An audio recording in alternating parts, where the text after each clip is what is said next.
안녕하세요. 반갑습니다. 2023학년도 6월 모의평가 세계지리 해설을 맡은 이다연입니다. 오늘 하루 여러분들에게 어떤 하루였나요? 아침부터는 비가 오고 또 단쌤 학교에서도 많은 친구들이 오늘 함께 시험을 치렀는데 아침부터 느껴지는 그 친구들의 분위기를 통해서 오늘 시험 그다지 쉽지 않았구나 하는 느낌도 들더라고요.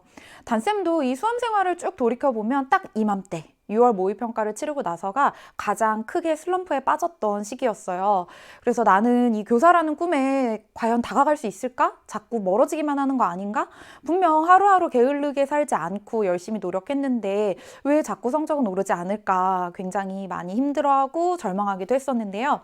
그때 담임 선생님께서 그동안 가르치셨던 졸업한 제자들의 성적표를 쫙 보여주시면서 이거 봐라, 6월에 이렇게 실수해도 괜찮다. 결국 수능에서는 잘하게 될 거다. 하면서 응원을 해주셨거든요. 그래서 그 언니들의 성적표를 보면서 나도 수능에 가서는 저렇게 잘 해내야지. 그래서 또 나와 같은 이렇게 슬럼프에 빠져있는 후배들에게 희망이 되어야지. 이런 생각을 하면서 열심히 공부했던 기억이 나요. 그렇게 슬럼프를 극복하고 단쌤은 대학생이 되고 교사가 되고 또 이렇게 EBS에서 우리 친구들 앞에서 세계지리 강의를 하고 있잖아요. 이런 단쌤의 모습이 우리 친구들에게 희망이 되었으면 좋겠어요. 분명히 여러분들도 지금 여러분들이 꿈꾸고 있는 그 분야에서 전문가가 될 거고 최고가 될 거고 잘 해낼 겁니다. 그러기 위해서 우리는요, 지금 아직 준비하는 과정이잖아요. 모든 준비가 다 끝나지 않은 상태로 시험을 치렀고, 그래서 오늘 시험에서 여러분들이 몇 개를 맞췄는지 몇 개를 틀렸는지는 전혀 중요하지 않습니다. 다만 이 시험 문제지를 통해서 우리가 그동안 공부한 내용들 얼마나 잘 준비해 왔는지 점검을 하고요. 그리고 앞으로 남은 기간 동안에는 어디에 조금 더 신경을 써야 될지 이 학습의 방향성을 잡는 도구로 삼으면 오늘 시험은요, 그거 자체만으로도 큰 의미가 있는 거예요. 그리고 오늘 해설 강의를 통해서 단쌤이 우리가 만점을 대비하기 위해서 조금 더 신경 써야 될 디테일이 무엇인지 다 짚어드릴 거거든요. 그러니까 오늘 이 해설 강의 맞춤 문제라고 하더라도 끝까지 쭉 따라와 주세요. 분명히 여러분들의 꿈에 다가가는데 큰 도움이 될 거라고 생각이 들어요. 자, 그럼 이제 문제지 준비하고요. 1번 문제부터 바로 들어가 보도록 할게요. 자, 1번 문제는 전형적인 지도에 담긴 세계관을 묻는 문제가 나왔고요. 자, 가나 지도의 특징을 그림의 ABC에서 고른 것은 일반적으로 우리가 그동안 풀었던 문제에서는 여기에 지도 이름이라도 알려줬었는데 역시 6월 모의평가답습니다. 이제 지도 이름도 알려주지 않고 있는데요. 자, 가의 지도는 혼일강리 역대 국도 지도였고요. 조선시대 초기에 조선 건국을 알리고자 이렇게 세계 속에 조선이라는 나라가 당당하게 자리 잡고 있다라는 것을 알리기 위해서 만든 지도였죠. 그런데 지도의 중심에 보면 중국이 크게 그려져 있습니다. 바로 중화 사상이 드러나는 부분이죠. 자, 그 다음 나의 지도는요, 프톨레마이오스의 세계 지도였는데요. 이 지도는 150년경에 만들어졌다고 알려져 있어요. 그리고 150년에 만들어진 지도가 어떻게 지금까지 남아있을 수가 있겠어요. 물론 중간에 사라지기도 했다가 르네상스 시대에, 대항해 시대에 이 지도를 복원한 것이 지금까지 전해지고 있는 겁니다. 자, 그리고 이 지도에 보면 이렇게 뭔가 가로, 세로선과 비슷한 선들이 그어져 있는데요. 이러한 선들이 바로 경위선을 나타낸 것들이거든요. 그래서 150년경에 이미 지구가 구체라는 것을 알고 있었구나 라는 증거가 되는 부분이기도 합니다. 자, 그럼 여기 있는 로직을 같이 한번 보도록 할게요. 중국 중심의 세계관이 반영되어 있으니까 예에 해당하는 지도는 바로 혼일강리 역대국도 지도가 되겠죠. 그 다음 중국 중심 세계관과는 거리가 멀지만 경의선의 개념이 적용되어 있는 지도 B가 바로 프톨레마이오스의 세계 지도가 되겠고요. 자, 우리가 앞으로 조금 더 신경 써야 될 디테일이 무엇이냐면 혼일강리 역대국도 지도에는 중화사상만 담겨 있는 게 아닙니다. 여러분들 조선을요 실제보다 훨씬 크게 확대해서 그렸잖아요. 이것을 통해서 주체적인 국토 인식을 볼 수 있다는 것 한 가지 더 기억을 해두시고, 자, 프톨레마이오스 세계지도 경의선 개념이 적용되어 있습니다. 그래서 지구를 구체로 인식하고 있는 것 맞아요.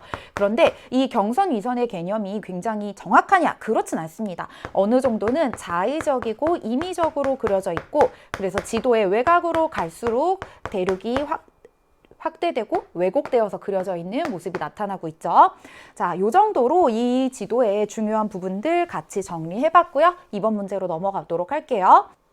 자, 다음은 지리여행 블로그의 일부이다. 기역미음에 대한 설명으로 옳지 않은 것은, 자, 이 친구가 어디를 갔나 봤더니 사하라 사막 주변의 사헬지대에 속한 작은 마을에 도착했다고 합니다. 이것을 통해서 건조기후 지역에 대한 걸 묻겠구나 라는 힌트를 얻을 수가 있겠고요. 그리고 이곳은 급속한 사막화가 진행되고 있는 곳이라고 해요. 자, 사막화는요, 자연적인 요인에 의해서도 나타나기도 하고 인위적인 요인에 의해서 나타나기도 하는데요. 지속적인 가뭄, 이것이 바로 사막화의 자연적인 요인이 되겠고요. 그리고 과도한 방목, 그리고 도시화, 개간, 이러한 인간이 무언가 해내는 것들이 바로 인위적인 요인이라고 할 수가 있겠죠.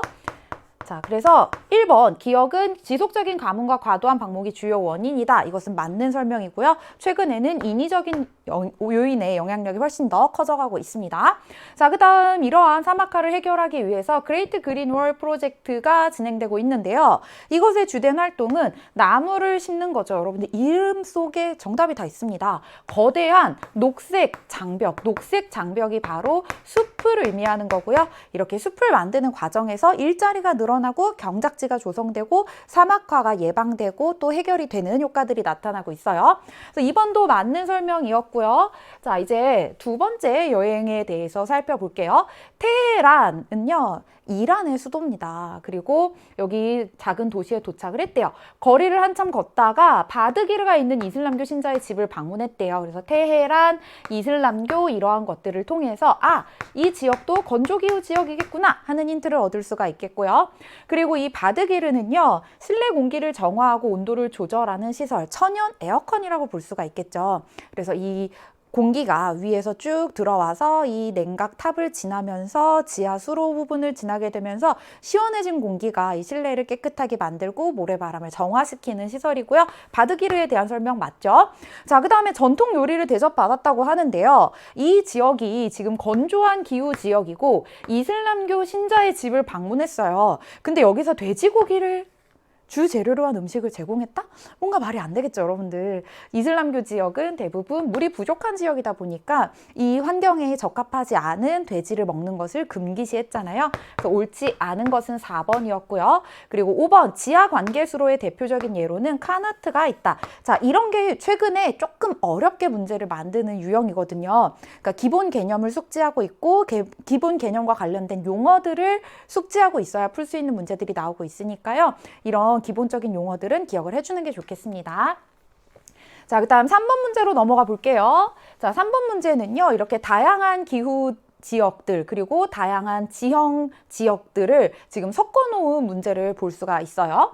가나다라 지형에 대한 설명으로 옳은 것은, 자, 가는 과거에 빙하로 덮여 있었던 지역에서 볼 수 있는 지형인데요. 빙하가 최대 어디까지 내려왔는지를 알 수 있게 해주는 모레인이라는 지형이고요. 그 다음 탑카르스트 지역은 이 탑카르스트와 관련된 키워드는 여러분들 잘 정리해 두세요. 석회암. 이 지역의 기반암은 석회암이고 석회암의 주요 성분인 탄산칼슘은 물에 잘 녹습니다. 그것을 용식이라고 하는데요. 이 용식은 물질의 성질이 아예 바뀌는 화학적 풍화의 일종이고요. 화학적 풍화가 활발하게 일어난다는 것은 사진에서도 볼 수 있는 것처럼 수변한 지역이라는 걸 의미하는 겁니다. 그래서 여기 있던 석회암들이 용식되어서 사라지고 밀도가 높았던 부분들만 남아서 이렇게 탑 모양으로 남아있게 된 게 바로 탑카르스트 지형이고요. 이렇게 많이 깎여나간 부분, 많이 녹아내린 부분이 있는 반면에 단단하게 살아남은 부분들이 있죠. 이런 것들을 차별적인 용식이라고도 하고요.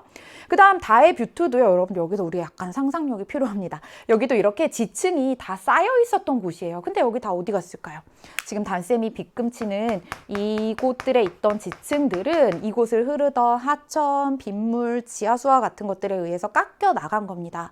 그런데 여기 이렇게 탁자 같은 모양들이 어떻게 남았냐면 이 위에 있는 지층이 유난히 단단한 부분이어서 아래에 있는 연약한 암석이 깎여 나가지 않게 막아주는 역할을 했던 거예요. 그래서 이 뷰트는요, 침식을 받아서 만들어진 지형이라는 게 중요한 특징이었고, 그리고 경암, 이렇게 버티고 있는 단단한 암석과 그리고 연암, 침식과 풍화의 약한 암석 사이의 성질 차이에 의해서, 차별 침식에 의해서 만들어지는 지형이라는 게 중요한 키워드가 되겠어요. 자, 그 다음 4, 9를 볼까요? 사구의 모래는 굉장히 고운데요.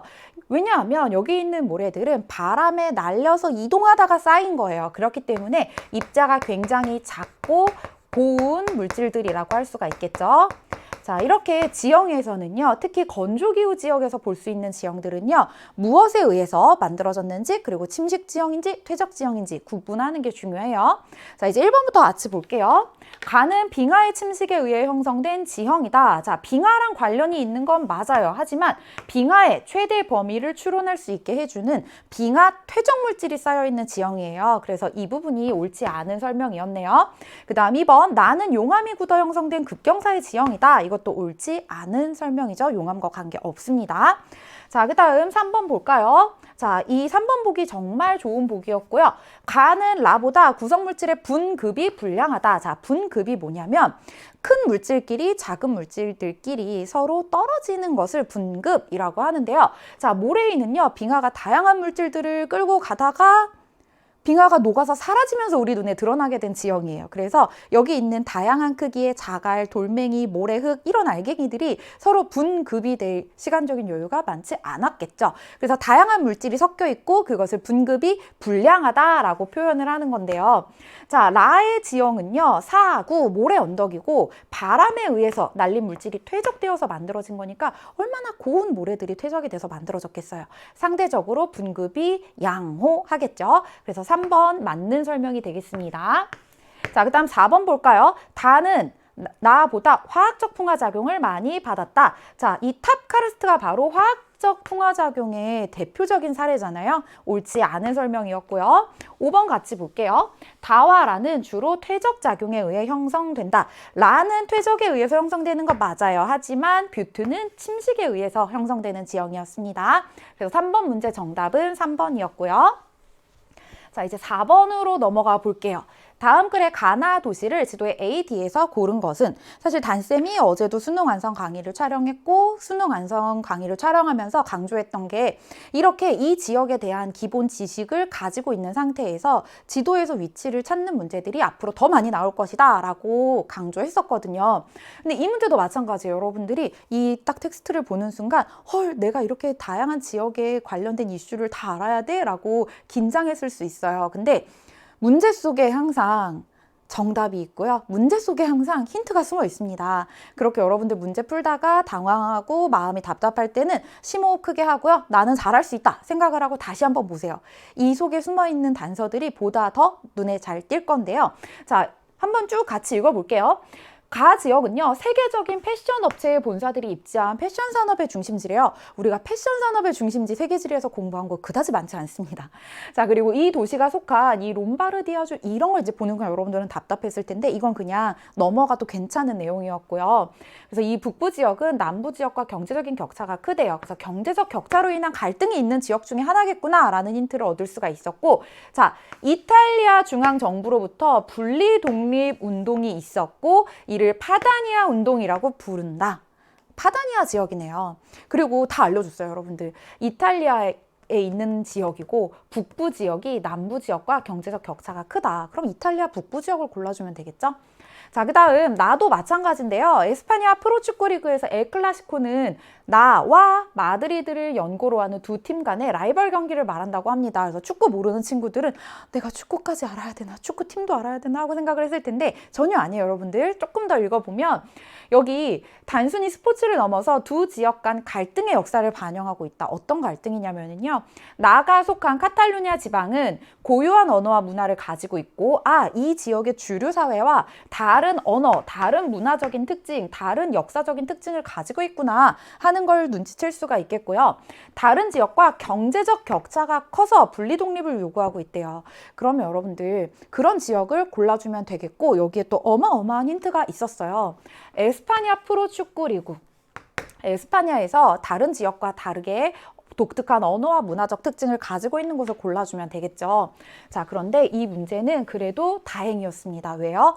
여기 이탈리아에 점 찍혀져 있는 게 딱 한 지역이었고요. 그리고 에스파냐에 점 찍혀져 있는 게 딱 한 지역이었어요. 만약에 여기에서 다른 지역에 점 찍어놨으면 여러분들 조금 더 난해하고 헷갈리고 할 수 있었을 텐데 그래서 정답은 가 지역은 이탈리아 북부 지역 C였고요. 그리고 나 지역은 에스파냐에서 분리독립 움직임이 있는 곳 D가 되겠습니다. 자, 여기서 우리가 만점을 위한 디테일 정리하고 넘어가자면 여기 C 지역은요, 패션 산업의 중심지라고 했잖아요. 밀라노 주변이 되겠죠.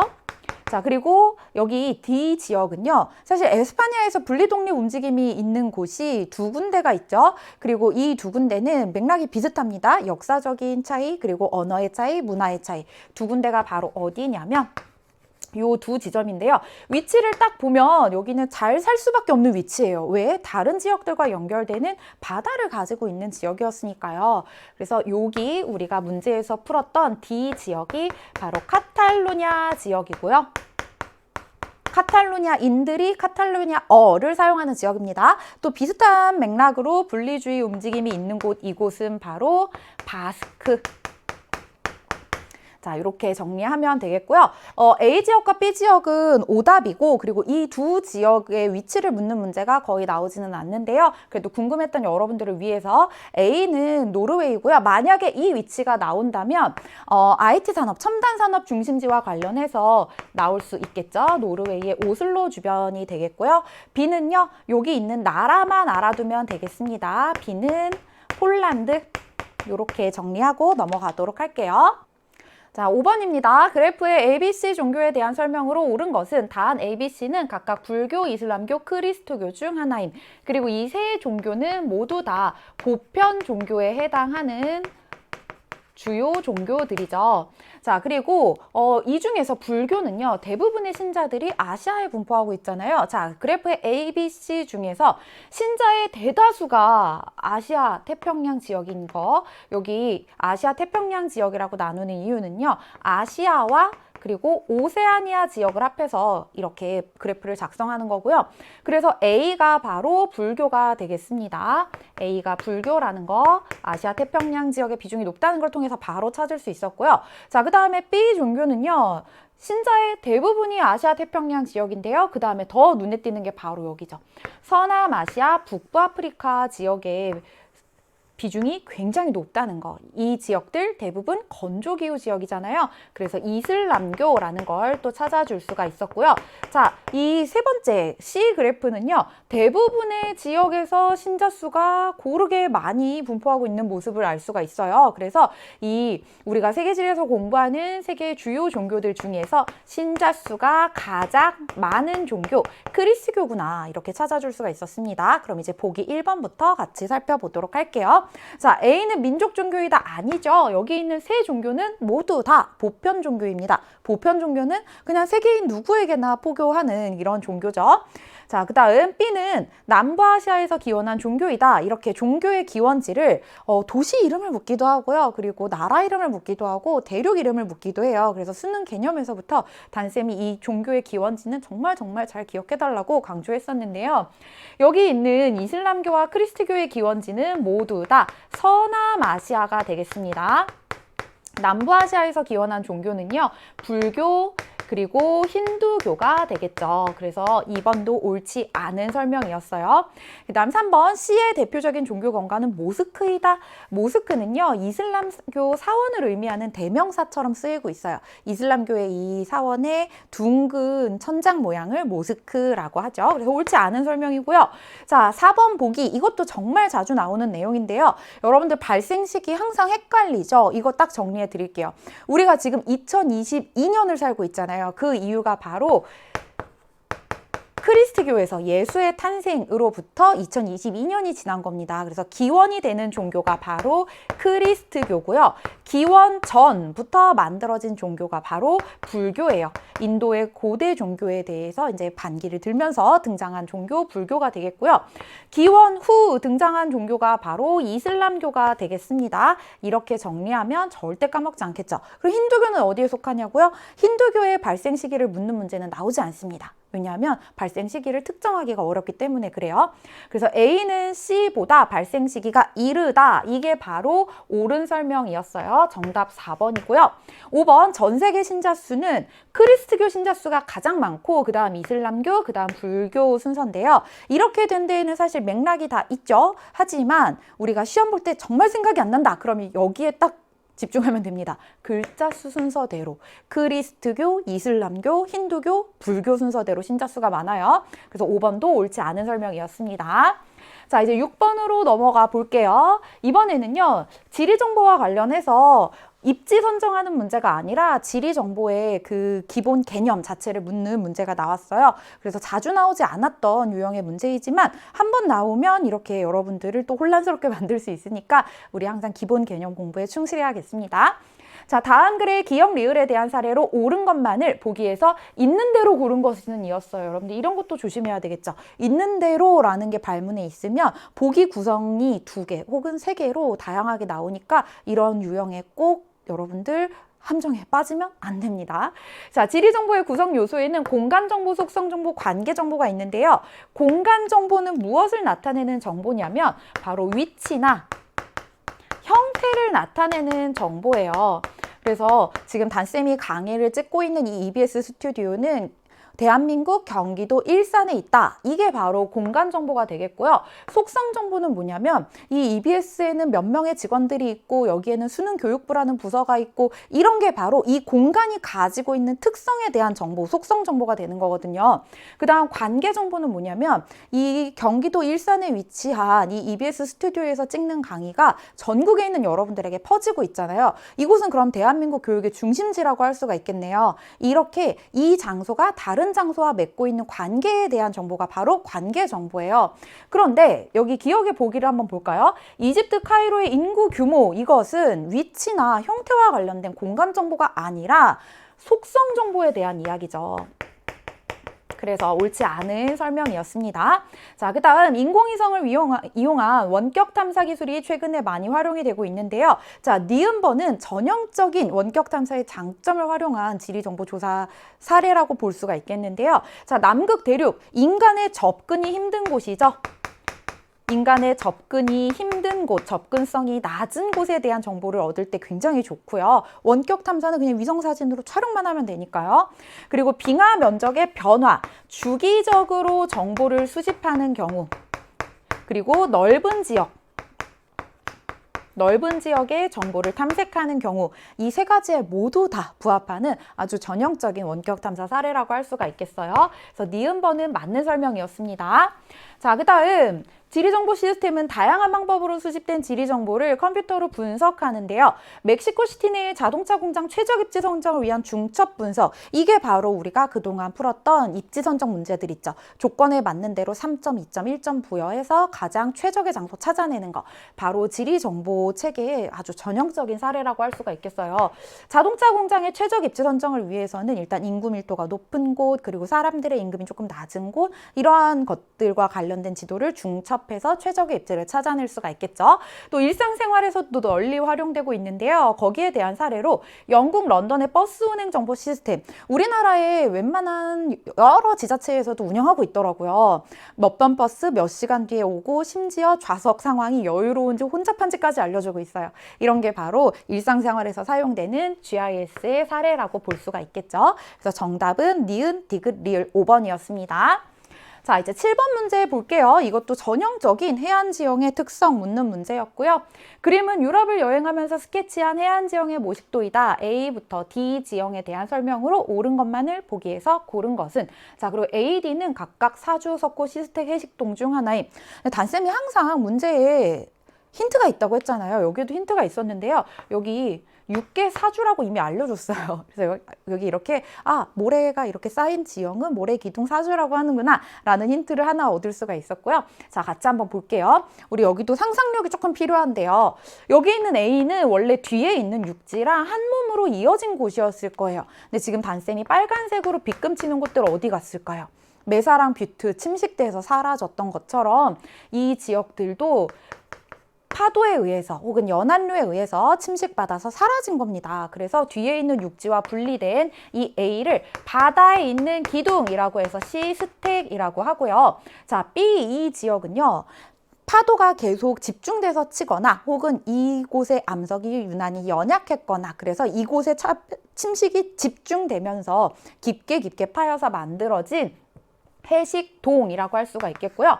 해식동이라는 뜻은 바닷가에 침식받아서 만들어진 동굴이라는 뜻입니다. 자, 그 다음 C는요. 원래는 여기 있는 바다랑 한 몸이었을 거예요. 그런데 지금 D를 한번 볼까요? 이렇게 많이 만들어지면서 이렇게 움푹 많이 만들어지면서 연안류의 방향이 이렇게 바뀌게 되었을 거고, 그래서 연안류의 방향대로 모래가 퇴적되어서 만들어진 D는 모래, 기둥, 사주가 되겠습니다. 그리고 이 사주가 만들어지면서 C는요. 바다와 떨어져서 호수가 됐죠. 근데 우리 친구들이 여기 가서 물을 먹어보면 짠물일까요? 짜지 않은 물일까요?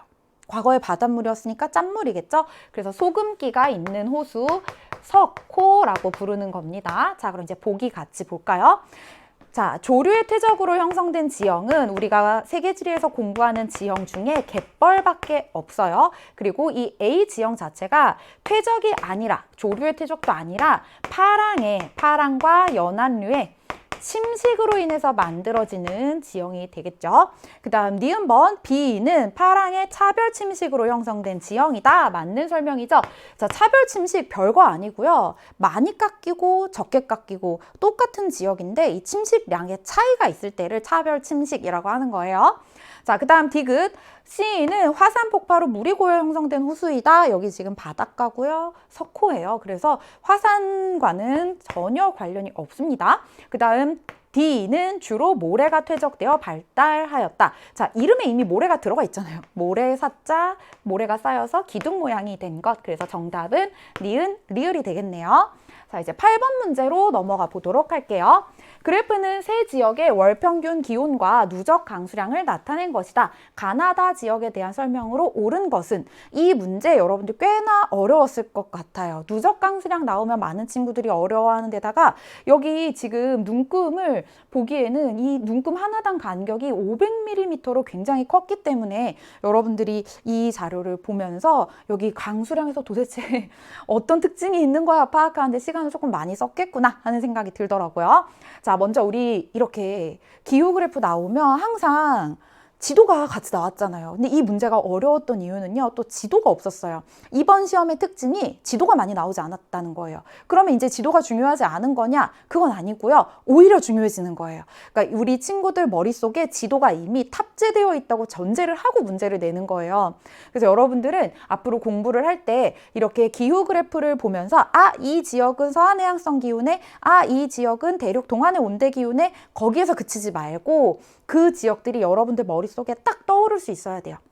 단쌤이 지금 수능 완성 강의에서 여러분들 계속 이 지도를 각인시키는 연습들을 하고 있거든요. 그래서 단쌤이랑 같이 이런 연습들을 하다 보면 여러분들이 수능에서 분명히 이런 유형의 문제 또 나올 수 있겠죠. 그때 지금보다 자신감 있게 해낼 수 있을 거라고 생각을 해요. 자, 같이 볼게요. 먼저 월평균 기온 봤을 때 우리 딱 이렇게 18도씨에 선 긋고 봐야 되겠죠. 단쌤은 이렇게 그냥 15와 20 사이에 한 5분의 3 정도 되는 지점, 여기가 18도씨겠구나 이렇게 대충 찍었지만 여러분들은 시험지에 있는 이 날카로운 면을 접어서 똑바로 그어서 찾아볼 수도 있겠죠. 자, 그래서 이렇게 선을 긋고 보니까요. 세 지역 다 최한월 평균 기온이 18도씨보다 낮네요. 자, 그럼 또 어디에 선을 그어야 될까요? 영하 3도의 선을 그어야 되는데 이 그래프는 0도에서부터 시작하니까 지금 영하 3도면 대략 한 이쯤이 되겠고 여기 있는 모든 지역들은 최한월 평균 기온이 영하 3도에서 18도씨 사이에 들어오고 있죠. 그리고 영하 3도에서 18도씨를 이렇게 연결하면 알파벳 C자 모양이 되잖아요. 그래서 세 지역은 모두 다 온대기후 지역이겠구나 라고 추론을 해볼 수가 있겠고, 세 지역이 다 온대기후 지역이 되려면 강수량 조건에서요, 여기 500mm의 선 딱 긋고요. 모든 지역의 강수량이 500mm 넘고 있죠. 그렇기 때문에 이 지역들은 온대기후 지역이 맞네 라는 것까지 찾을 수 있었어요. 자, 그 다음에 가지역과 나지역은요, 최나월이 1월이에요. 이걸 통해서 우리와 계절이 반대구나, 남반구 지역이라는 것도 찾을 수가 있었고요. 가와 나는 남반구 지역이고요. 자, 그 다음 우리와 똑같이 다 지역은요, 7월, 8월 기온이 높고요. 그리고 1월 기온이 낮아요. 이걸 통해서 이 지역은 북반구 지역이겠구나, 여기까지 찾아낼 수가 있었습니다. 자, 그 다음 이제 강수량 조건을 볼 건데요. 가 지역은요, 1월, 2월, 3월, 4월에 강수량이 적죠. 자, 여기서 조심해야 되는 게, 가 지역은 남반구잖아요. 그러면 가 지역의 1월은 여름이죠. 여름에 강수량이 적다는 거예요. 자, 이 누적 강수량은 어떻게 보는 거냐면, 우리 친구들이 1월에 용돈 10,000원 받았어요. 그리고 2월 용돈 10,000원 받았어요. 그러면 여러분들의 누적 용돈 얼마예요? 20,000원이죠. 자, 근데 또 3월에 용돈 10,000원 받았어요. 그럼 여러분들의 누적 용돈은 30,000원이죠. 이대로 그래프를 쭉 그려보면 이렇게 점점 올라가는 그래프가 그려지겠네요. 그래서 여러분들이 쭉 매달 받은 용돈 다 더해서 12월 달에 받은 용돈, 그게 바로 여러분들의 1년 총 용돈이 되는 거죠. 그거예요. 누적 강수량은 1월 강수량에서 2월 강수량 더해서 그리고 3월 강수량 더해서 그리고, 그래서 이 사이에 기울기 변화가 크다면 이 사이에 비가 많이 내렸구나 하는 힌트가 되는 건데요. 지금 1월, 2월, 3월 가면서 기울기 변화가 거의 나타나지 않고 있어요. 즉 강수량이 매우 적었다는 뜻이 되는 겁니다. 자, 그래서 여름이 건조한 기후, 이 지역은 남반구의 지중해성 기후 지역이겠구나, 이렇게 찾아줄 수가 있었는데요. 진짜 그런가? 한번 여름 강수량 봤으니까 겨울 강수량도 봐야 되겠죠. 6월, 7월, 8월 이때 갑자기 그래프의 기울기가 확 급하게 바뀌고 있죠. 이때 강수량이 매우 많았구나. 그래서 지중해성 기후 맞네요. 겨울 강수량이 많은 걸 보니까 지중해성 기후 맞죠? 자, 그 다음 나 지역은요, 꾸준히 강수량이 많아요. 심지어 1월 강수량이 거의 250mm, 2월에 이미 500mm를 돌파했어요. 근데 6월, 7월, 8월 남반구의 겨울에 해당하는 이때 강수량이 굉장히 적죠. 그래서 이걸 우리가 세밀하게 구분을 하려면 한 달 강수량이 30mm를 넘는지 안 넘는지를 세밀하게 봐야 되는데, 사실 이 그래프에서 이 한 칸의 차이가 500mm나 되기 때문에 이 아주 세밀한 디테일한 차이를 구분하기는 어렵고, 여러분들이 여기에서 온난 수분 기후인지 아니면 온대 겨울 건조 기후인지 여기까지 구분하지 않아도 풀릴 수 있는 문제였어요. 그래서 이렇게 구분하지 않아도 되는 것을 구분하느라 너무 시간을 많이 쓸 필요는 없다는 거. 그래서 이 나 지역은 남반구의 대륙 동안에 주로 분포하는 온대기후 혹은 온대 겨울 건조 기후 혹은 온난 수분 기후 지역이겠구나. 이 정도로만 놓고 빠르게 넘어가는 게 좋습니다. 자, 그 다음 다 지역은요, 대부분의 달의 강수량이 꾸준히 많아요. 그래서 큰 기울기의 변화 없이 꾸준히 강수량이 많습니다. 이걸 통해서 여기는 매달 수분한 모든 달의 강수량이 30mm 이상인 수분 기후라는 것까지 찾았고요. 그 다음에 뭐 해야 돼요? 최난월 평균 기온을 살펴봐야죠. 최난월 평균 기온이 22도씨보다 낮네요. 그래서 서늘한 여름이 나타난다는 걸 통해서 다 지역은 서한해양성 기후라는 것도 찾을 수 있었고요. 이제 보기 같이 볼게요. 자, 1번 가는 6월, 8월 강수량이 12월에서 1월, 2월까지의 강수량보다 많다. 어떻게 알아요? 이 기울기의 변화를 통해서 알 수 있었죠. 그래서 이 문제 정답은요, 1번이 되겠고요. 그 다음 2번부터 같이 보겠습니다. 나에서는 플라야, 와디 등의 지형이 나타난다. 이러한 지형들을 볼 수 있는 곳들은 건조기후 지역이죠. 그래서 옳지 않은 설명이었어요. 자, 그 다음 3번. 벼농사가 활발하게 이루어지는 지역은요, 아시아의 계절풍 기후 지역 혹은 대륙 동안의 지역들이죠. 근데 다 지역은 서한해양성 기후 지역이고, 벼농사가 이루어지기에는요, 여름이 굉장히 서늘합니다. 그래서 옳지 않은 설명이에요.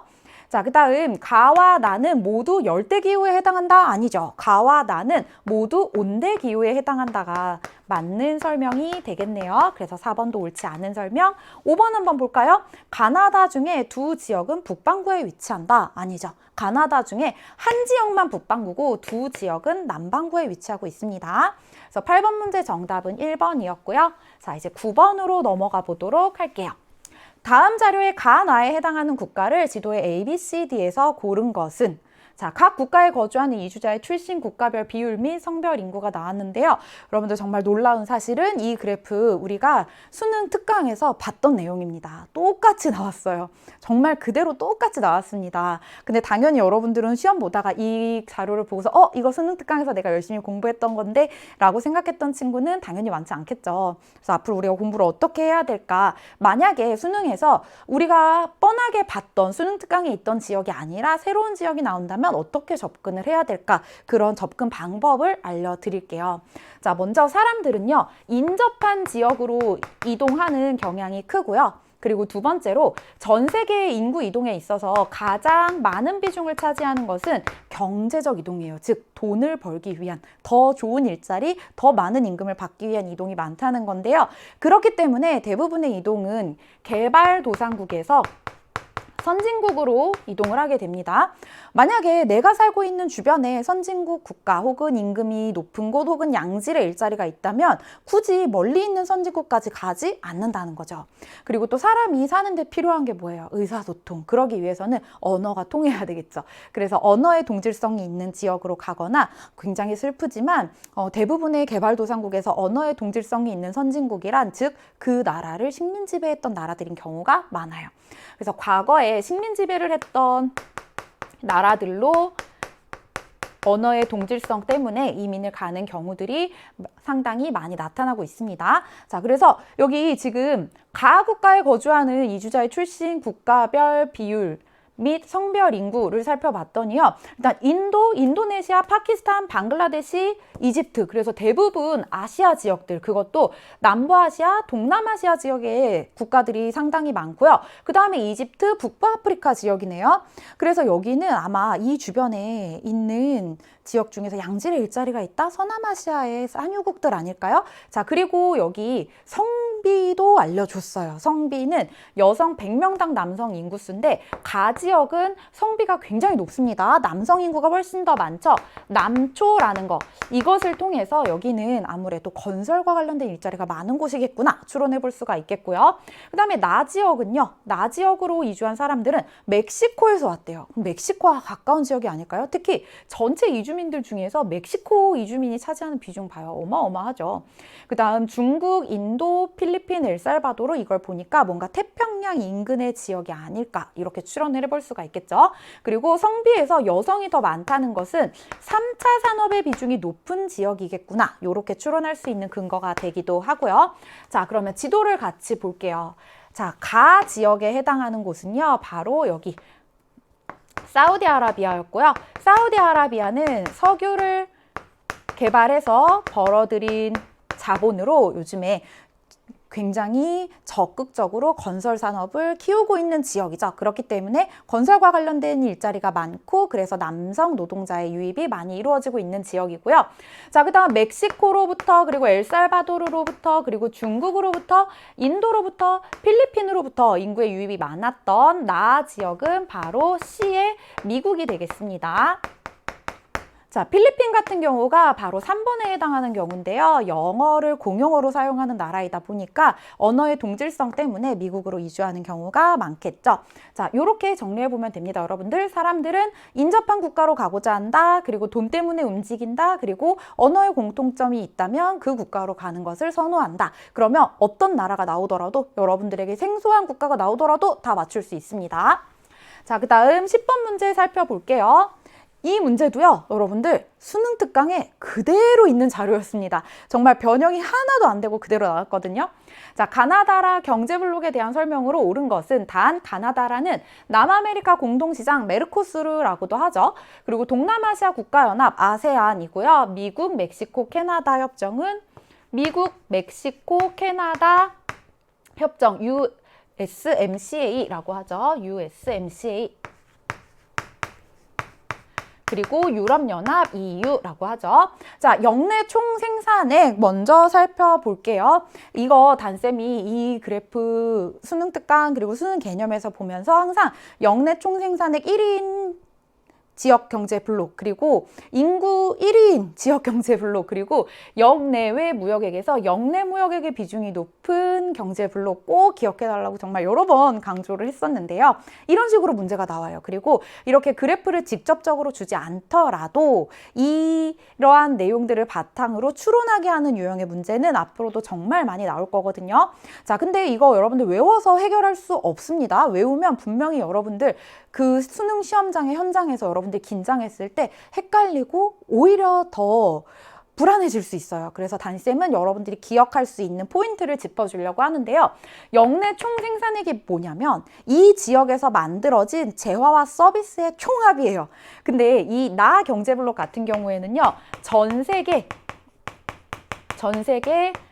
GDP 1위인 국가가 속해 있습니다. 그리고 이 1위인 국가의 이 GDP는 2위 국가와의 차이도 거의 넘사벽이라고 하죠. 굉장히 어마어마한 격차를 보이고 있는데요. 이 나라가 바로 미국이거든요. 그래서 역내 총생산액이 가장 많다라는 걸 통해서 나는 미국, 멕시코, 캐나다 협정이구나 라는 걸 알 수가 있겠고요. 그 다음으로 선진국이 많은 경제블록인 유럽연합이 역내 총생산액이 많겠죠. 그런데 유럽연합을 찾아내는 힌트는 사실 이 자료보다 오른쪽의 자료예요. 역내외 무역액 중에서 역내 무역액과 역외 무역액을 더하면 이게 바로 총 무역액이겠죠. 총 무역액 중에서 역내 무역액이 차지하는 비중이 가장 높은 것, 심지어 역내 무역이 역외 무역보다 많은 지역. 역내 무역이라는 것은 이 경제블록에 속한 나라들끼리의 무역이고요. 역외에는 이 경제블록에 속하지 않은 지역과의 무역액을 뜻하는데요. 이 경제블록 내에서의 무역이 상당히 많다는 거죠. 이걸 통해서 가가 유럽연합이라고 찾아내줄 수가 있었던 거예요. 자, 그 다음 다와 라가 그러면 동남아시아 국가연합과 남아메리카 공동시장 메르코스르 중에 하나인데 이걸 어떻게 파악할 수 있냐면 우선 역내 총생산액에서는 그다지 큰 차이가 나타나지 않고 있는데요. 다를 볼까요? 역외 무역액의 비중이 상당히 높죠. 그러면 이 경제 블록은 주변에 뭔가 무역을 할 수 있을 만한 경제적으로 성장한 나라들이 많이 있다는 뜻이 되겠죠. 자, 이 아세안에서 조금만 시선을 위로 올리면 한국, 중국, 일본이 있잖아요. 그래서 이 다가 바로 동남아시아 국가연합, 아세안이 되겠고요.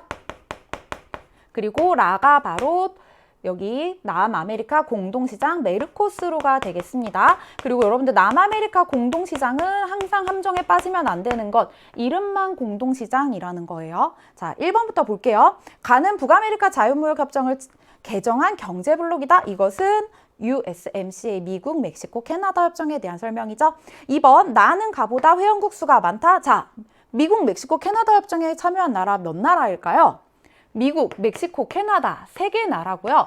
유럽연합은 영국의 탈퇴 이후에 27개의 나라가 참여하고 있어서 전체 참여하고 있는 나라 수가 가장 많은 경제 블록이기도 해요. 그래서 옳지 않은 설명이죠. 자, 그 다음 3번. 다는 가나다라 중에 회원국의 총인구가 가장 많다. 이게 바로 정답이었습니다. 자, 아세안이 총 인구가 가장 많다는 것은 여러분들이 꼭 기억을 해놔야 되는데요. 여기에 참여하고 있는 나라들은 여러분들이 문제지에 있는 세계지도로 눈을 딱 가져가 보세요. 동남아시아에 보면 10개 나라가 있죠. 그 10개 나라가 다 참여하고 있는데요. 여기에는요, 전 세계에 어마어마한 인구 대국들이 있어요. 인도네시아 인구 2억 넘고요. 그리고 필리핀 인구 2억 넘고요. 베트남 인구도 필리핀 인구 1억 넘고요. 그리고 베트남 인구도 곧 1억을 넘을 것으로 예측이 되고 있습니다. 이 지역들만 합하더라도 벌써 인구가 4억 넘잖아요. 그래서 여기 있는 경제 블록들 중에서 총인구가 가장 많다가 정답이었고요. 4번 라는 가나다라 중에 정치 경제적 통합 수준이 가장 높다. 정치 경제적 통합 수준이 높다는 것은요. 공동의 화폐를 사용하고 초국가적인 기구가 있다는 걸 의미하는데요. 이것은 바로 유럽연합에 대한 설명이었어요. 그 다음 5번. 유럽연합은 역내 무역액이 역외 무역액보다 많죠. 그래서 5번은 옳지 않은 설명이었고 이 내용 반드시 꼭 머릿속에 기억을 해놔야 되겠습니다. 자, 이제 11번 문제로 가볼게요. 다음 글의 가나다라 기후지역에 대한 설명으로 옳은 것만을 보기에서 고른 것은 자, 쾌펜의 기후구분에 따르면 냉대 기후는 최한월 평균 기온이 영하 3도 미만이고 최난월 평균 기온이 10도 이상인 기후로 이 최난월 평균 기온이 10도 이상 되어야 냉대림이 살 수 있는 최소한의 기온 조건이 만족이 되거든요. 그래서 냉대 기후는 수목 기후죠. 그 다음 강수 특성에 따라서 겨울이 건조한 가의 기후는 냉대 겨울 건조 기후가 되겠고요. 이 냉대 기후에서 습윤하다, 건조하다의 기준은요. 월 강수량이 20mm, 월 강수량이 20mm, 모든 달의 강수량이 20mm 이상이면 나와 같이 강수가 연중 고른 냉대 수분 기후로 구분을 하고 있습니다. 자, 그다음 한대 기후는 최난월 평균 기온이 10도 미만인 기후로 최난월 평균 기온이 0도씨 이상, 즉 최난월 평균 기온이 0에서 10도씨 사이인 다 기후는 바로 짧은 여름이 존재하는 툰드라 기후가 되겠고요. 이 짧은 여름 동안에 술록을 유목을 시킬 수가 있죠. 그 다음 최난월 평균 기온이 0도 미만.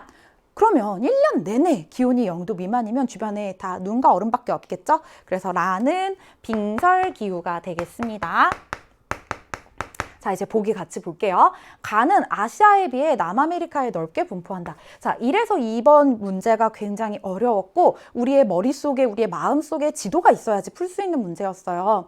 남아메리카에서는요, 냉대기후가 아주 제한적으로 분포하고 있습니다. 그에 비해서 아시아는요, 냉대기후의 분포 면적이 남아메리카보다 훨씬 더 넓죠. 그래서 기억은 옳지 않은 설명이었고요. 자, 그 다음 니은, 나에서는 타이가지대가 나타난다. 자, 이 냉대림에서도요, 이 러시아의 냉대림이 굉장히 넓은데요. 시베리아 지역의 냉대림을 부르는 이름이 바로 타이가였고, 이것이 전 세계 냉대림 중에서 차지하는 비중이 어마어마하게 크다 보니까 이제 냉대림을 부르는 대명사로 쓰이고 있어요. 그래서 니은, 냉대수분 기후에서는 타이가지대가 나타난다. 맞는 설명이고요.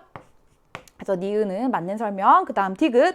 다에서는 다각형 모양의 구조토를 볼 수 있다. 자, 이 구조토는 토양이 동결 어는 것과 유흥해 녹는 것을 반복하게 되면서 입자가 큰 물질들은 더 멀리까지 이동을 하겠죠. 그래서 입자가 큰 것들끼리 작은 것들끼리 나누어지는 현상. 그래서 툰드라 기후 지역에서 볼 수 있는 현상 맞고요. 그 다음 라에서는 여름에 솔리 프로덕션 현상이 자주 발생한다? 아니죠. 자, 이것도 단쌤이 이런 내용 꼭 기억해달라고 어제 수능 완성 강의를 촬영하면서 강조했었는데요. 바로 6월 모의평가에 나왔네요. 이 솔리플럭션 또한 동결과 융해가 반복되는 툰드라 기후 지역에서만 볼 수 있는 현상이라고 할 수가 있겠어요. 그래서 정답은 니은, 디귿이었습니다. 여러분들이 풀기에 조금 까다로울 수 있는 문제였고요. 자, 이제 12번 문제로 넘어가 볼게요. 그래프는 세계 총인구 추이와 총인구의 지역, 대륙별 비율을 나타낸 것이다. 가나다에 대한 설명으로 옳은 것만을 보기에서 고른 것은? 자, 이 문제도 우리 수능 특강에 있는 자료 정말 변형하지 않고 그대로 나왔습니다. 그래서 여기서 우리가 알 수 있는 것, 연계교재 공부를 정말 충실히 해야 되겠구나. 간접 연계로 바뀌고 있다고 하지만 간접 연계가 아니라 이렇게 직접 연계되는 문제들이 이번 시험에서는 굉장히 많이 눈에 띄었어요. 그래서 수능 직전까지 우리 개념 공부, 기본 개념 공부에 정말 겸손하게 정성을 다해야 되겠다는 생각을 해야 됩니다. 자, 그럼 이제 같이 한번 볼게요. 여기 1965년에도, 1990년대에도, 그리고 2015년에도 전 세계 인구의 절반 이상은 다 대륙에 살고 있어요. 오늘날 전 세계 인구가 77억 명 이상인데요. 그중에 40억 명 이상, 한 46억 명 정도가 이 대륙에 살고 있거든요. 여기는 어디일까요? 전 세계 1, 2위의 인구 대국이 속해 있는 아시아고요. 자, 그 다음 가와 나 지역이 여러분들 헷갈렸을 텐데요. 자, 여기에서 중요한 것은 단쌤이 항상 강조하죠. 여러 시기의 자료를 준다는 것은 이 사이의 변화를 파악하라는 이야기입니다, 여러분들. 자, 어떤 변화가 있었는지 한번 같이 볼까요? 나 대륙은요, 1965년에는 다 대륙보다 전체 인구에서 차지하는 비중이 높았었는데 그 비중이 점차 줄어들었어요. 그래서 이제 나 대륙은 가 대륙에 역전을 당했죠. 자, 그 다음 가 대륙은요, 1965년에는 전 세계 인구에서 차지하는 비중이 나 대륙보다 적었지만 점차 커지면서 이제는 가 대륙의 인구가 나 대륙의 인구를 초월했죠. 자, 그래서 이 가 대륙은요, 가 대륙은 출산율이 높은 지역이겠구나. 출산율이 높은 지역이겠구나 라는 걸 우리가 생각할 수가 있겠고, 이 가 대륙은 바로 아프리카, 그리고 나 대륙은 유럽, 이렇게 찾아줄 수가 있었습니다. 자, 그러면 보기부터 볼게요. 2015년 가의 인구는 20억 명 이상이다. 어떻게 알 수 있나요? 사실 이런 문제를 빨리 풀기 위해서는 전 세계 인구에 대해서 여러분들이 조금 감이 숙달이 되어 있으면 좋은데요. 단쌤이 수능 특강에서, 단쌤 특강, 인구 특강에서 이 전 세계 대륙별 인구수, 그리고 대륙별로 인구수 1위인 국가 정리했었거든요. 이렇게 대륙별로 인구가 가장 많은 국가 물어보는 문제들 나오니까 그 특강을 한번 한번 들으면 도움이 될 것 같고요. 자, 전체 총 인구를 알려줬습니다. 총 인구가요, 지금 2015년 기준으로 대략 한 75억 명 정도 되는데, 그 중에서 아프리카 대륙의 인구가 차지하는 비중이요, 대략 20% 조금 안 되는 10몇 프로 정도예요. 그러면 우리가 어림잡아 계산해 보더라도 20억 명 이상은 말도 안 되는 소리겠죠. 한 13억 정도 되겠죠. 그래서 기억은 옳지 않은 설명이었고요. 자, 니은 다에서 인구가 가장 많은 국가는 중국이다. 이것은 맞는 설명이죠. 아시아에서 인구가 가장 많을 뿐만 아니라 중국은 전 세계에서 인구가 가장 많은 나라죠. 그 다음 디귿, 나는 가보다 중위 연령이 높다. 맞는 이야기죠. 자, 그리고 그래프를 통해서 어떻게 알 수 있냐면, 지금 유럽은 전 세계 인구에서 차지하는 비중이 점차 줄어들고 있잖아요. 그렇다는 것은 출산율이 낮아지고 있다는 걸 보여주고 있는 겁니다. 그만큼 인구의 고령화는 빠르게 진행이 되고 있겠죠. 그 다음 리을, 다는 나보다 1인당 평균 소득이 높다. 아니죠. 유럽이 1인당 평균 소득이 더 높습니다. 그래서 정답은 니은 디귿이 되겠고요. 그 다음 13번 문제로 넘어갈게요.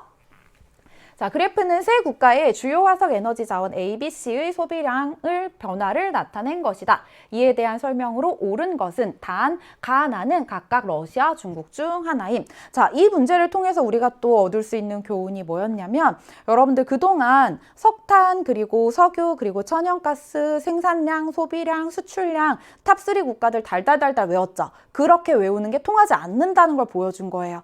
자료를 스스로 분석해낼 수 있는 힘이 있어야지만 앞으로 이렇게 변형되는 문제에도 우리가 대응을 할 수가 있겠죠. 그래서 항상 문제를 볼 때 여러분들 달달달달 외워서 풀려고 하지 말고, 왜 그럴까? 질문을 던지고, 왜 이런 패턴이 나타날까? 왜 이 나라가 나왔을까? 그런 질문에 대해서 스스로 답을 해보는 공부를 해야 됩니다. 자, 우선 이 문제는 그래도 미국의 값을 알려줬기 때문에 우리가 조금은 수월하게 접근을 할 수가 있겠는데요. 단쌤이 항상 이야기하죠. 자, 두 시기의 자료를 주었다는 것은 이 시기 사이에 변화가 힌트가 된다는 겁니다. 자, 비자원 같은 경우에는요, 미국에서 1990년대에도 사용량이 많았어요. 이 세 화석 에너지 중에서 사용량이 가장 많았네요. 그리고 2020년에도 여전히 사용량이 가장 많습니다. 자, 그렇다는 것은 쓰임새가 가장 다양한 석유겠죠. 게다가 미국은 전 세계 1위의 석유 생산 국가잖아요. 자, 그 다음 A자원과 C자원의 변화 양상의 패턴이 다르죠. 우선 2020년 기준으로 미국에서는 A자원을 더 많이 쓰고 있고요. 이 변화 패턴을 보자면 미국에서 A자원의 소비량은 증가하고 있는 반면에 1990년에서 2020년 사이에 C자원의 소비량은 감소하고 있어요. 왜일까? 지금 우리가 살고 있는 이 세상에서 중요한 이슈가 바로 환경이거든요. C자원은 환경에 미치는 부담이 큰 자원인 거죠. 대기오염물질을 많이 배출하는 자원. 그리고 A자원은 대기오염물질 배출량이 화석에너지 중에서 가장 적기 때문에 최근에 선진국을 중심으로 많이 쓰이고 있는 자원이에요. 그래서 A는 천연가스, 그리고 C는 석탄, 이렇게 찾아줄 수가 있었습니다. 자, 그러면 이제 가와 나를 찾을 수 있겠는데요. 지금 2022년에 러시아가 우크라이나를 침공을 했고, 전 세계에서는 러시아에 대해서 제재를 가해야 한다, 러시아를 규탄해야 된다라고 하지만, 러시아로부터 가스를 공급받는 유럽의 나라들은요, 여기에 대해서 조금은 미온적인 태도를 보이고 있어요. 왜냐하면 러시아로부터의 가스 공급이 끊기게 되면 당장 자국민들의 삶이 어려워지기 때문이겠죠. 그래서 전 세계에서 러시아가 가스로 인해서 가지는 영향력이 엄청나게 크고, 그렇기 때문에 이런 문제는 앞으로도 또 나올 수 있어요. 올해 굉장히 중요한 세계 이슈이기 때문에. 그래서 천연가스에서 1990년에도 사용량이 많았고 2020년에도 소비량이 많았던 이 나 국가가 바로 러시아가 되겠고요.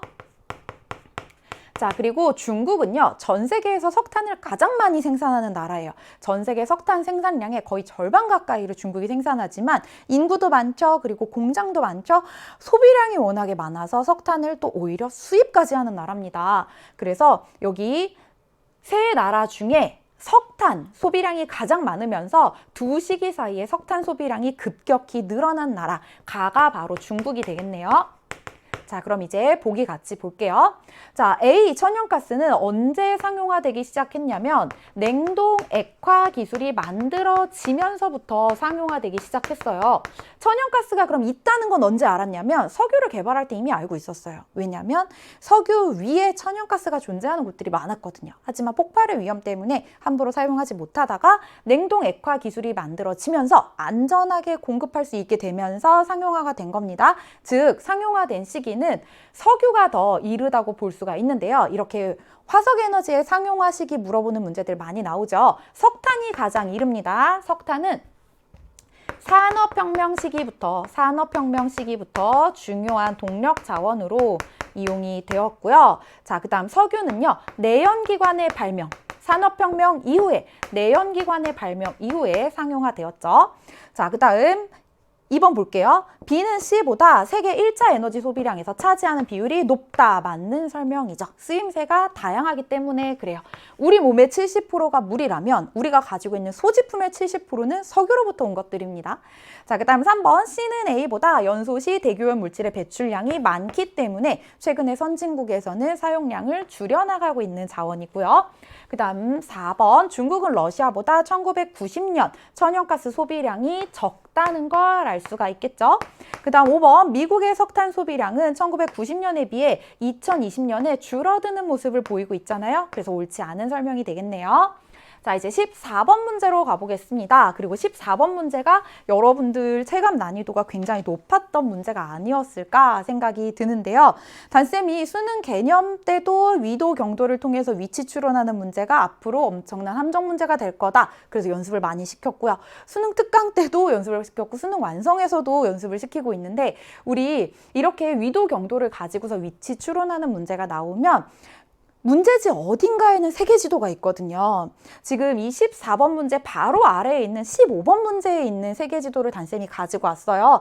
우리 친구들도 문제지에 있는 세계지도를 활용해서 위도경도를 추론하는 연습을 단쌤이랑 같이 하다 보면 이런 유형의 문제도 자신감 있게 풀게 될 거예요. 자, 문제 한번 같이 읽어볼게요. 가나다라에 대한 설명으로 옳은 것은 단 가나다라는 각각 나이지리아, 남아프리카 공화국, 그리고 브라질, 콜롬비아의 수도 중 하나임. 그래서 일단 요런 지역들이 나왔구나라는 힌트를 얻을 수 있다는 것만으로도 감사해하면서 같이 봅시다. 자, 가 지역은요. 위도가 북반구의 4도래요. 그러면 적도 부근이겠죠? 자, 적도의 선부터 쭉 그어볼게요. 고맙게도 15번에 있던 이 지도에 적도가 딱 표시가 되어 있었고요. 적도의 선을 긋는 방법은 여기 아프리카 꺾이는 부분 있죠? 요 정도 지역부터 시작을 하면 됩니다. 그래서 호수 지나고요. 그리고 동남아시아의 섬 지역들 쭉 지나고요. 자, 그리고 이렇게 남아메리카까지 쭉 그어보면 요게 바로 적도가 되겠어요. 그래서 가 지역은 요 주변에 어디에 있는 국가구나 라는 힌트를 알 수가 있었고, 자, 경도에서 기준이 되는 나라는 영국입니다. 여러분들 지금 단쌤이랑 같이 외쳐보세요. 여기 영도는 영국 절대 까먹으면 안 됩니다. 자, 그리고 여기 뉴질랜드 부근 요쯤이 동경 180도와 서경 180도가 만나는 지점, 그래서 날짜 변경선이라고 부르는 지점이고요. 이제 영국으로부터 이렇게 동쪽으로, 그리고 영국으로부터 서쪽으로 이렇게 이제 경도가 바뀌게 되는데요. 서경 75도 정도 되는 지점이 어디를 지나가냐면 여기를 지나가요, 여러분들. 뉴욕이랑 그리고 잠깐만 조금 더 오른쪽으로 서면을 그어볼게요. 자, 여기 뉴욕이랑 그리고 콜롬비아 부근을 지나가거든요. 뉴욕, 콜롬비아, 그리고 여기 라틴 아메리카의 안데스 산맥 서쪽의 바닷가 쪽을 지나고 있어요. 이게 바로 서경 75도를 나타내는 선입니다. 자, 그러면 다 나왔네요. 적도 부근에 이 서경 75도 부근에 있는 국가니까 이 가 국가는 바로 콜롬비아의 수도가 되겠고요. 콜롬비아의 수도는 우리가 열대 고산기후 지역에서 많이 다뤘던 보고타가 되겠습니다. 열대 고산기후 지역이라는 것까지 체크해 놓고요. 자, 나 지역은요. 북반구의 9도예요. 그래서 적도 부근에 굉장히 가까운 저위도 지역이겠구나. 요 정도의 힌트를 알 수가 있겠고, 경도 한번 볼까요, 여러분들? 동경 7도라는 것은 영국에서 동쪽으로 그다지 얼마 떨어지지 않은 곳이라는 겁니다. 대략 요 정도가 되겠죠. 우리가 동경 60도에 해당하는 곳을 같이 선을 그어봤는데 이렇게 이란 부근이라고요.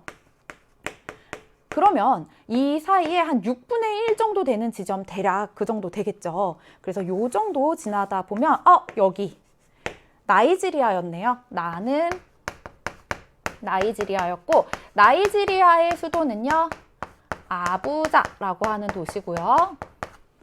자, 그 다음 다 지역을 한번 볼까요? 다 지역은 이번에는 남반구의 15도인데 단쌤이 항상 남반구의 30도에 주목하라고 이야기를 하는데요. 자, 남반구의 30도는 이렇게 나이지리아가 아니죠. 여기 남아프리카 공화국의 케이프타운 부근을 지나서 오스트레일리아 남쪽을 지나서요. 그리고 이렇게 쭉 칠레 중부 지역을 지나서 여기 우루과이랑 아르헨티나 부근을 지나게 됩니다. 자, 그러니까 적도와 이 선 사이에 한 중간 정도 되는 지점이라는 걸 알 수가 있겠죠. 그리고 서경 48도니까 요 어디쯤이 되겠네요. 그래서 이 적도와 여기 남반구의 30도를 나타냈던 선 사이의 절반쯤, 그리고 서경 48도쯤. 자, 요 지점은 바로 다 지점이 되겠고요. 다 지점은 브라질의 수도인 브라질리아가 되겠네요. 브라질의 수도인 브라질리아. 자, 그 다음 라 지역을 한번 같이 찾아볼까요? 라 지역은요. 남반구의 25도예요. 그래서 우리가 남반구의 30도 선 그었던 것에서 조금 위쪽, 조금 저위도 지역, 그리고 동경 28도예요. 우리가 영도랑 동경 6도에 선 그었으니까 그 사이쯤에 절반 정도 되는 지점이 되겠죠. 그래서 이 사이 절반 정도쯤 되는 곳에서 우리가 선 그은 남반구의 30도보다 조금 저위도인 지역 요쯤이 되겠고요. 이 라에 해당하는 곳은 남아프리카 공화국의 수도인데요. 남아프리카 공화국의 수도를 요하네스버그 아니에요? 아니면 케이프타운 아니에요? 얘기하는 친구들 굉장히 많은데 사실 남아프리카 공화국의 수도는요. 행정수도, 입법수도, 사법수도가 다 달라요. 그리고 이번에 라에 출제된 곳은요. 행정수도였던 프리토리아였습니다. 남아공의 행정수도인 프리토리아. 자, 그리고 이제 보기 같이 볼게요. 1번, 가는 내륙 개발을 위해 20세기에 조성된 계획도시이다. 이거 옳지 않은 설명이고요. 단쌤이 브라질리아 나오면 늘 강조하는 내용이죠. 브라질은요, 굉장히 슬프게도 식민 지배로 인해서 동쪽의 해안 지역부터 개발이 됐어요. 그러다 보니까 내륙 지역과 해안 지역의 격차가 너무 커져버리게 됐고, 그래서 안 되겠다. 내륙 지역을 개발하자. 그래서 브라질리아라는 도시를 일찍부터 계획적으로 개발했던 거예요. 그래서 이곳은 유네스코의 문화유산으로도 지정되어 있거든요. 자, 브라질리아는 20세기에 조성된 계획도시이다. 이 내용 잘 기억해 주세요. 자, 그 다음 2번. 다는 해당 국가의 수위 도시이다. 자, 수위 도시가 무슨 뜻이냐면 인구 규모 1위인 도시를 의미하는데요. 자, 다는요, 브라질리아는 방금도 얘기했지만 계획도시였어요. 하지만 그 계획이 성공했냐? 사실 그다지 성공했다고 보기는 조금 더 시간이 지나야 평가를 할 수 있을 것 같아요. 왜냐하면 이 내륙 지역과 해안에 발달된 도시 지역들을 연결하는 교통망이 촘촘하지 않았고 그 사이사이에 이 중간 기착지 역할을 해줄 만한 도시들이 많지 않았기 때문에 해안가에 있는 도시에서 브라질리아에 가려면 비행기를 타고 가야 됩니다. 그래서 사실 이곳의 기능이 조금 더 국가의 균형 발전 통합에 이바지하기 위해서는 조금 더 시간이 장기적으로 지나야 되지 않나 싶은데요.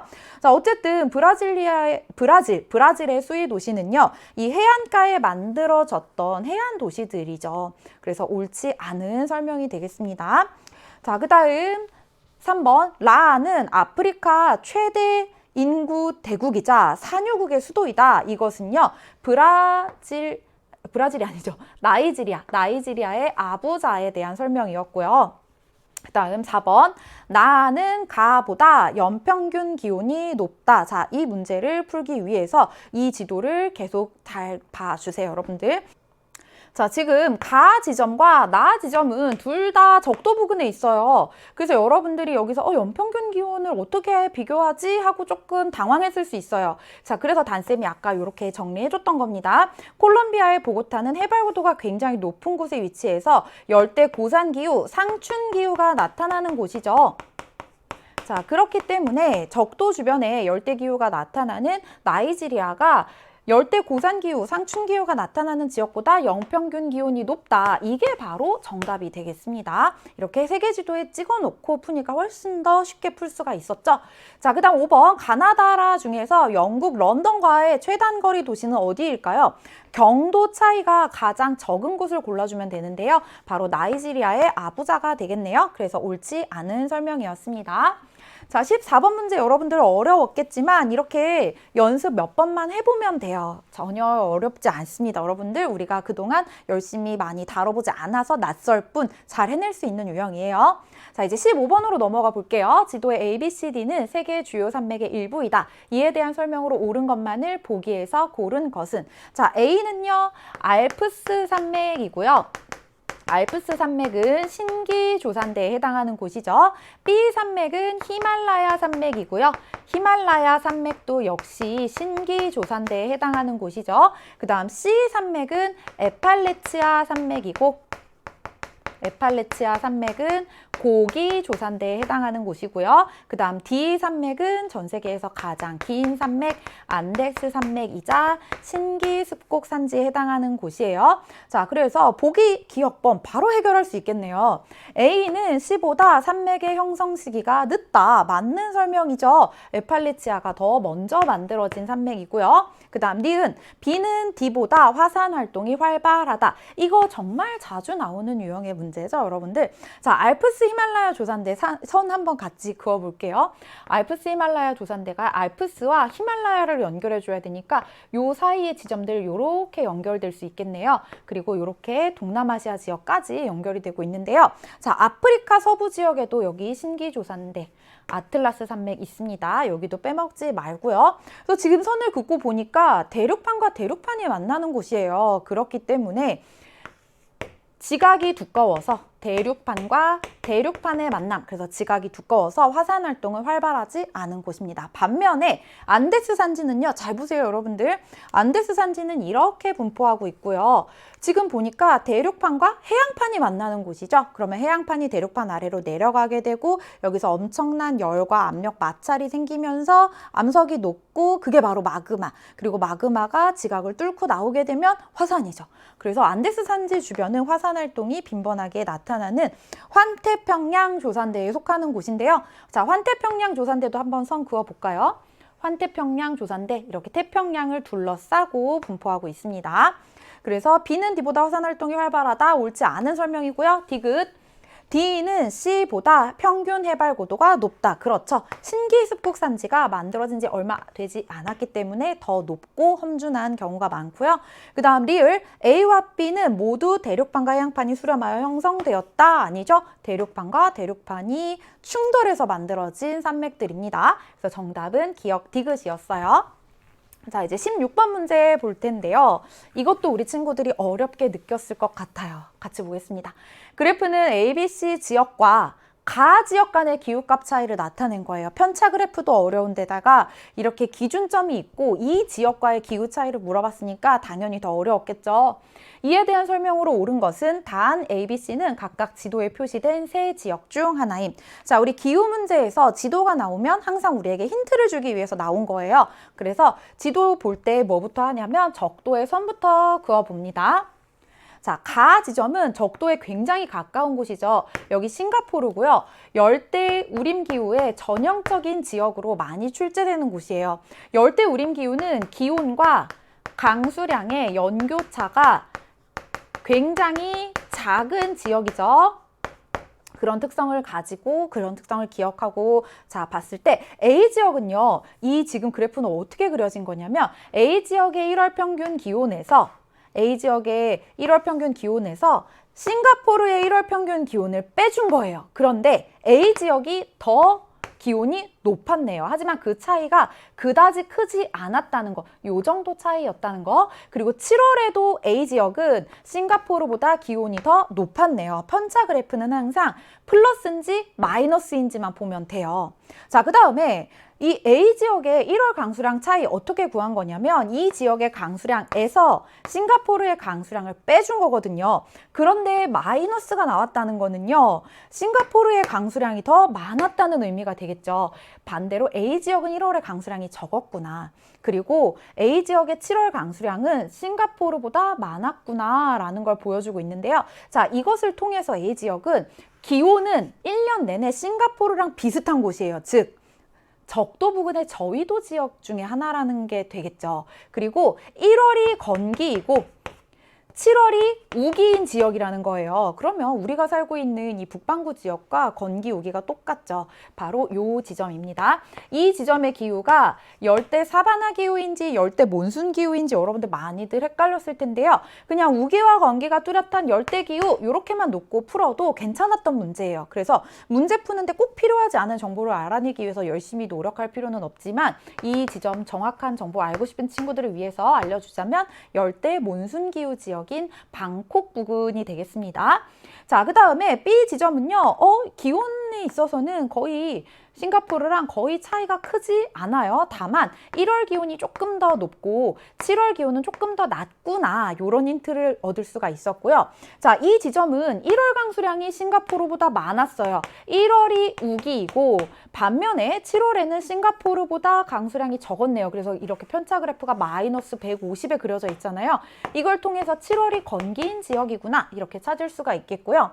자, 저위도 지역에 있어서 싱가포르와 기온 차이가 적게 나타나면서 1월이 우기이고 7월이 건기인 곳, 즉 열대 사바나 기후, 남반구의 열대 사바나 기후 지역의 그래프가 되겠습니다. 그래서 B는 이 지역의 그래프였고요. 그리고 A는 남반구가 아니라 여기 북반구의 몬순기후 지역의 그래프가 되겠습니다. 이렇게 A랑 B를 찾아줬으니까 나머지 하나는 C가 됐겠죠. 자, 근데 반대로 여러분들 접근을 해볼 수도 있는데 이 C 지점 같은 경우에는요. 세 지역 중에서 가장 고위도에 위치한 곳이고요. 여기 한반도가 빼꼼 얼굴을 내밀고 있습니다.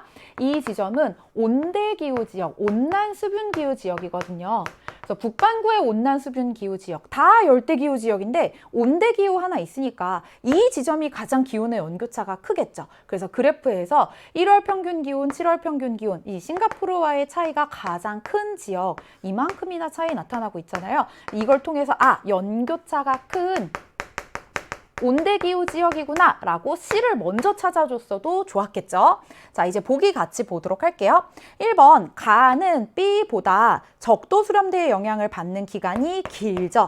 왜냐하면 열대 우림 기후는요, 1년 내내 적도 수렴대의 영향을 받는 반면에 이런 사바나 기후는 우기에는 적도 수렴대의 영향을 받고 건기에는 아열대 고압대의 영향을 받잖아요. 그래서 1년 내내 적도 수렴대의 영향을 받는 열대 우림 기후 지역이 보다 더 적도 수렴대 영향을 받는 기간이 길다고 볼 수 있겠죠.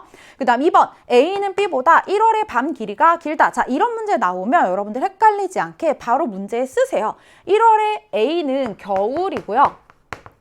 1월에 B는 여름이죠. 우리와 계절이 반대니까요. 자, 우리도 겨울에 아침에 일어나기 힘들잖아요. 여러분도 겨울방학 때 생각해봐요. 아침에 일어나기 힘든 이유. 날씨도 춥고 해가 늦게 뜨죠. 즉, 겨울이 되면 밤 길이가 길어지고 낮 길이가 짧아져요. 그래서 A는 B보다 1월에 겨울이니까 밤 길이가 길다. 맞는 설명이 되겠네요. 그 다음 3번, B는 C보다 기온의 연교차가 크다. 자, 여기서 기온의 연교차가 가장 큰 곳은 바로 C 지점이 되겠죠. 그리고 4번, C는 A보다 저위도에 위치한다. 가장 고위도에 위치하고 있습니다. 그 다음 5번, 1월 강수량은, 자, 이거 정답이라고 고른 친구 상당히 많았을 것 같아요. 왜냐하면 1월에 B 지역이 여름이니까 B 지역이 강수량이 많고, 그 다음에 여기 온난 수분 기후 지역인 C 지역이 강수량이 많고, 그 다음에 여기 열대 몬순 기후 지역은 1월에 겨울 건기니까 이 지역이 강수량이 가장 적겠지. 그래서 맞네 하고 넘어간 친구들이 있었을 것 같은데요. 잘 보세요. 여기 B 앞에 가가 있었거든요.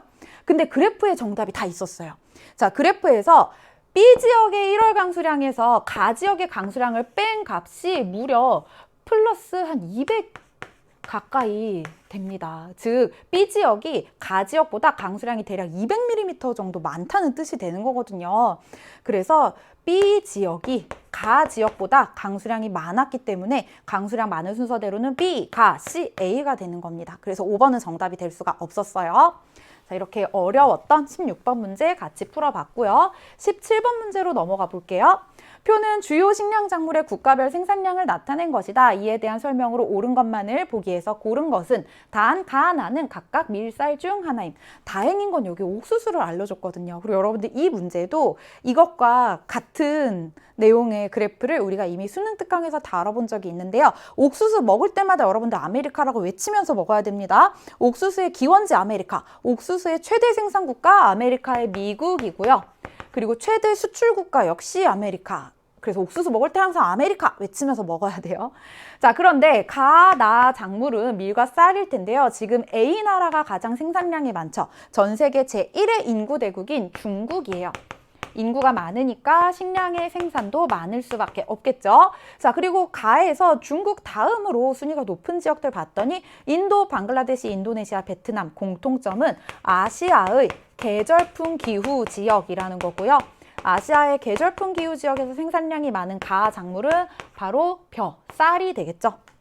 그래서 여기 주요 식량 자원은 쌀이었고요. 그 다음에 나는요. 중국 다음으로 생산량이 많은 곳들을 봤더니 인도, 러시아, 그리고 미국, 캐나다 순서예요.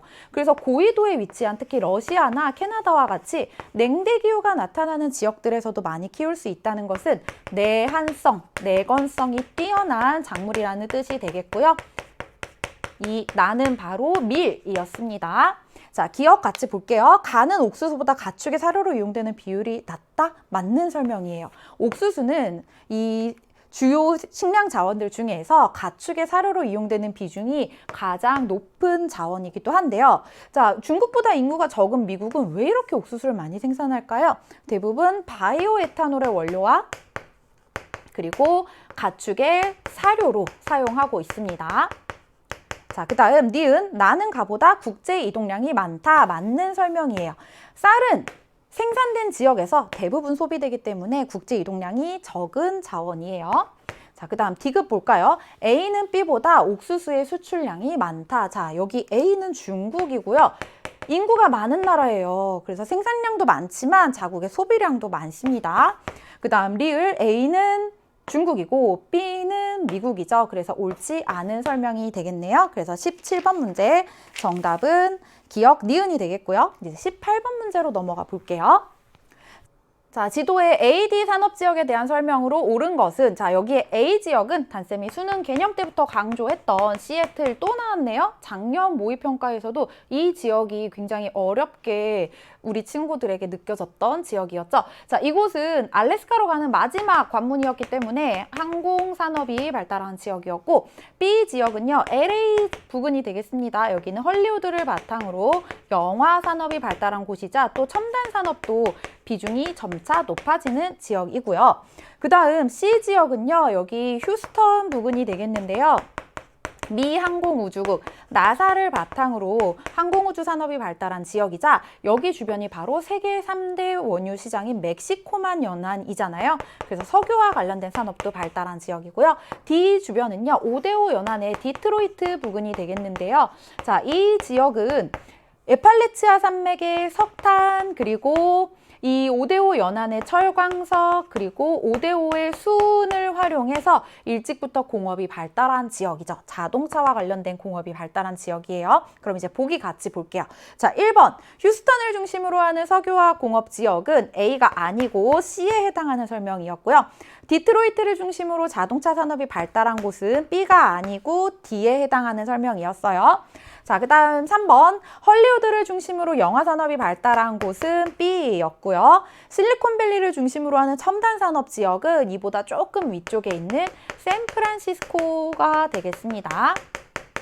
샌프란시스코의 실리콘밸리 잘 기억해 두세요. 그래서 옳지 않은 설명이었고 5번 D는 C보다 공업 발달의 역사가 오래되었다. 이게 바로 정답이 되겠네요. 자, 이제 19번 문제 넘어가 볼게요. 그래프의 가나다 지역 대륙에 대한 설명으로 옳은 것은 자, 이 유형의 문제도 우리가 수능 특강에서 다뤄봤던 자료였고요. 여기 연도가 조금 바뀌었을 뿐 이 변화의 맥락은 비슷합니다. 같이 한번 볼게요. 1960년과 2015년의 도시화율 나와 있는데요. 여기 있는 라틴 아메리카와 앵글로 아메리카가 힌트가 될 수가 있겠네요. 1960년 전 세계가 이 세계제 2차 대전 이후에 이 폐허가 된 지역들을 복구하느라 정신이 없었던 때인데 라틴 아메리카와 앵글로 아메리카의 도시화율이 상당히 높죠. 그 이유는 이곳들이 유럽의 식민 지배로 인해서 도시 지역부터 건설이 되고 그리고 도시 지역 중심으로 인구가 밀집된 지역들이었기 때문에 이런 경향이 나타나고 있는 거예요. 자, 그 다음에 가지역을 한번 볼까요? 가지역은 1960년대에는요. 도시화율이 무려 20%였어요. 전체 인구 중에 도시에 사는 사람이 대략 한 20% 정도였고 나머지 80%는 촌락에 살았다는 거죠. 그래서 도시 인구보다 촌락 인구가 더 많았었는데요. 아프리카랑 비슷한 패턴이었죠. 그런데 2015년에 가지역의 도시화율은 거의 50% 가까이 높아졌습니다. 반면에 아프리카의 도시화율은 여전히 전 세계에서 가장 낮은 수준이고요. 그래서 가지역은 이 사이에 많은 국가들이 선진국이 되고 도시화가 진행이 되었던 아시아가 되겠고요. 가는요. 나랑 다가 유럽 아니면 오세아니아인데 이 그래프만 보고 여러분들이 판단하기는 조금 어렵겠죠. 그래서 자료가 하나 더 나와 있습니다. 자, 역시 가지역은 도시인구 증가율이 상당히 높아요. 그래서 이렇게 도시인구 증가율이 높다면 이촌향도 현상뿐만 아니라 인구의 자연 증가율 자체가 높은 곳, 출산율이 높은 곳이라는 걸 우리가 추론해 볼 수가 있겠고요. 자, 그 다음 나지역은요. 도시인구 증가율도 전 세계에서 가장 낮고 촌락인구 증가율은 더 낮아요. 그래서 이 지역은 이촌향도 현상이 조금 눈에 보이기는 하나 왜냐하면 촌락인구에 비해서는 도시인구가 늘어나니까요. 그런데 인구 증가율 자체가 굉장히 낮은 곳, 인구 증가율 자체가 굉장히 낮은 곳이라는 걸 통해서 출산율이 낮은 곳, 그래서 나가 유럽이라는 걸 이 그래프에서 찾을 수가 있었어요. 자, 그 다음에 다가 왜 오세아니아냐면 여러분들 요거 좀 헷갈렸을 것 같아요. 왜 오세아니아가 도시인구 증가율도 높고 촌락인구 증가율도 높지? 이건 단쌤이 아시아에서도 이야기했던 것처럼 이촌향도 현상뿐만 아니라 출산율도 높다는 걸 의미하는 건데요. 실제로 오세아니아의 합계 출산율은 2를 넘고 있습니다. 합계 출산율이 2를 넘는다는 것은 인구가 늘어난다는 걸 의미하는 거죠. 그래서 다가 바로 오세아니아가 되는 거예요. 그럼 이제 보기 같이 볼게요. 2015년에 가는 아프리카보다 도시 인구가 많다. 맞는 설명이죠. 왜냐하면 도시화율도 높고 인구 수도 많으니까요. 그 다음 2번 나는 1960년 촌락인구 비율이 가장 높다? 아니죠. 1960년에 촌락인구 비율이 가장 높은 곳은 아프리카였습니다. 촌락인구 비율이 가장 높다? 바꿔서 이야기하면 도시화율이 가장 낮다는 뜻이죠. 그래서 이 문제의 정답은 1번이었고요. 그 다음 3번 다에는 최상위 계층의 세계 도시가 위치한다. 오세아니아에는 최상위 계층의 세계 도시가 위치하지 않죠. 최상위 계층의 세계 도시 딱 3개. 런던, 뉴욕, 도쿄잖아요. 그 다음 가는 나보다 산업화의 시작 시기가 이르다. 자, 이런 보기가 나왔다면 가랑 나 둘 중에 하나는 유럽이라는 힌트거든요. 산업화의 시작 시기는 항상 유럽과 비교를 하니까요. 산업혁명의 본고장인 유럽이 산업화의 시작 시기가 더 이르겠죠. 그 다음 5번 2010년에서 2015년 도시인구 증가율은 유럽이 오세아니아보다 높다. 자, 여기 한번 볼까요? 2010년에서 2015년에 도시 인구 증가율은 유럽은 이만큼이고 오세아니아는 이만큼, 오세아니아가 더 높네요. 그래서 정답 1번이었습니다. 이제 오늘의 마지막 문제, 20번 문제인데요. 자, 다음은 세계지리 온라인 학습의 한 장면이다. 가 국가를 지도의 A, E에서 고른 것은 20번 문제가 조금은 평이한 문제라서 여러분들이 기분 좋게 마무리하지 않았을까 싶어요. 자, 여기 자료에서 화산회토가 쌓인 지역이라는 걸 통해서 신기조산대에 위치한 곳 아닐까라고 의심을 해볼 수가 있겠고요. 그리고 계단식론에서 벼농사가 이루어진다는 걸 통해서 아시아의 계절풍 기후 지역이겠구나라는 걸 추론해 볼 수가 있겠죠. 자, 그 다음 나시고랭 나왔습니다, 여러분들. 나시고랭, 인도네시아의 전통 음식 문화죠. 그리고 커피, 카카오 등을 생산하는 플랜테이션 농업이 발달했다는 것을 통해서 열대기후 지역이 넓게 분포하는 곳이겠구나라는 것도 추론해 볼 수가 있겠죠.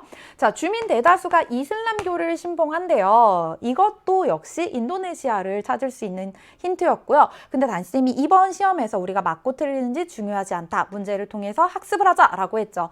주민 대다수가 이슬람교를 신봉하는 건 맞지만 문화와 종교의 다양성을 존중하는 나라이고 힌두교 사원, 불교 사원도 볼 수 있는 곳입니다.